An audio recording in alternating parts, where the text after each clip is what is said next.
Hello అందరికీ, నేను మీ Saranya. Welcome back to cook with Saranya. ఈరోజు మనం చేసుకోబోయే రెసిపీ ఏంటంటే మునక్కాయ సాంబార్ అండి. ఎటువంటి సాంబార్ పొడి వాడకుండా చాలా సింపుల్ వేలో టేస్టీగా ఎలా చేసుకోవాలో చూపిస్తానండి. బిగినర్స్ అండ్ బ్యాచిలర్స్ కూడా ఈజీగా చేసుకునేలా ఉంటుంది ప్రాసెస్ అంతా. సో ఇక లేట్ చేయకుండా రెసిపీ చూసేద్దాం పదండి. ముందుగా కుక్కర్లోకి 1 కప్పు కందిపప్పు తీసుకొని 2-3 సార్లు వాష్ చేసుకున్న తర్వాత అందులోకి ఒక 2 కప్పుల వాటర్ యాడ్ చేసుకొని, అలాగే 1/2 టీ స్పూన్ పసుపు, 1/2 టీ స్పూన్ ఆయిల్ కూడా వేసి కుక్కర్ మూత పెట్టుకొని ఒక 4 నుండి 5 విజిల్ వచ్చే వరకు మెత్తగా ఉడకనిచ్చుకోవాలి. చిన్న నిమ్మకాయ సైజ్ అంత చింతపండును కూడా పావు గంట పాటు నానబెట్టుకోవాలండి. ఇప్పుడు కుక్కర్ మూత తీసి చూస్తే చూడండి పప్పు ఎంత మెత్తగా ఉడికిపోయిందో. ఇప్పుడు ఈ పప్పుని పప్పు గుత్తితో కానీ ఇలా గరిటెతో కానీ మంచిగా మ్యాష్ చేసుకోవాలి. కన్సిస్టెన్సీ చూసారా, ఇలా వచ్చేంత వరకు మ్యాష్ చేసుకొని పక్కన పెట్టుకోవాలి. ఇప్పుడు సాంబార్కి కావాల్సిన వెజిటేబుల్స్ని ఇలా ముక్కలుగా కట్ చేసుకొని పెట్టుకోవాలండి. నేను ఇక్కడ క్యారెట్ అలాగే చెర్రీ టొమాటోస్ తీసుకున్నాను. మీరు నార్మల్ టొమాటోస్ అయినా వాడుకోవచ్చు.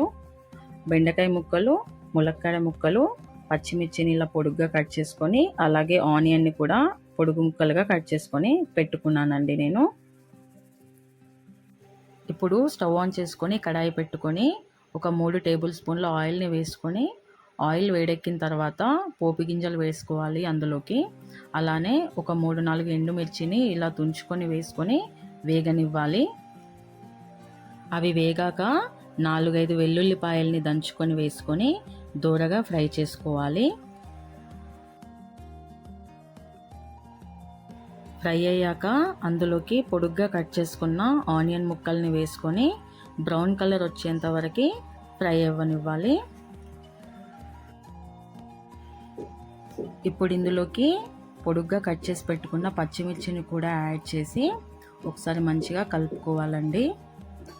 పచ్చిమిర్చి కొద్దిగా వేగాక అందులోకి 1/2 టీ స్పూన్ పసుపు వేసుకొని కలుపుకొని, అందులోకి కట్ చేసుకున్న క్యారెట్ ముక్కల్ని, బెండకాయ ముక్కల్ని, అలాగే మునక్కాయ ముక్కల్ని కూడా వేసుకొని ఒకసారి మళ్ళీ కలుపుకోవాలండి. ఇప్పుడు ఇందులోకి 2 రెమ్మల కరివేపాకు వేసుకొని కరివేపాకు చిటపటలాడేలాగా కలుపుకోవాలండి. ఇందులోకి 1 టేబుల్ స్పూన్ కారం, 1 టేబుల్ స్పూన్ సాల్ట్ కూడా వేసుకొని ఆ ఉప్పు కారం వెజిటేబుల్స్కి బాగా పట్టేలాగా కలుపుకోవాలి.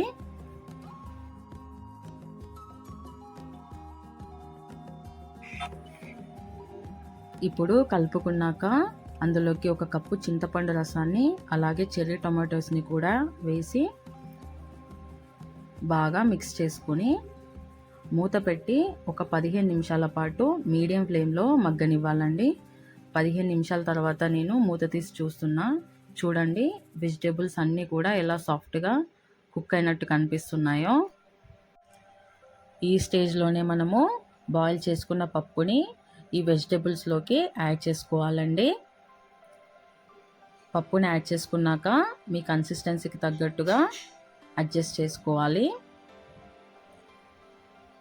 మీకు ఎంత థిక్నెస్ సాంబార్ కావాలో దాన్ని బట్టి మీరు వాటర్ యాడ్ చేసుకోవచ్చు. నేను ఇక్కడ 2 కప్పుల వాటర్ని యాడ్ చేసుకొని కలుపుకుంటున్నాను.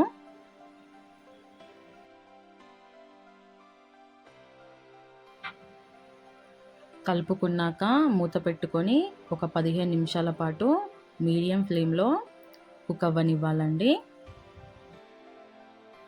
15 నిమిషాల తర్వాత మూత తీసి చూస్తే అరోమా ఎంత బాగా వస్తుందో. ఒకసారి మంచిగా కలుపుకున్న తర్వాత ఇందులో ఫ్లేవర్స్ అన్నీ బ్యాలెన్స్ చేయడం కోసం నేను ఇక్కడ పావు టీ స్పూన్ బెల్లం పౌడర్ యాడ్ చేస్తున్నానండి. తర్వాత 1 కప్పు కొత్తిమీర వేసుకొని కలుపుకొని స్టవ్ ఆఫ్ చేసుకుంటే మన సాంబార్ రెడీ అయిపోతుంది.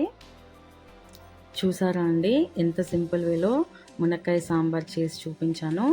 రెసిపీ నచ్చితే లైక్ చేసి మీరు కూడా ఇంట్లో ట్రై చేసి మీకు ఎలా టేస్ట్ వచ్చిందో నాతో కామెంట్ బాక్స్లో షేర్ చేసుకోండి. మరిన్ని రెసిపీస్ కోసం కుక్ విత్ శరణ్య ఛానల్ని సబ్స్క్రైబ్ చేసుకోండి. Thank you for watching.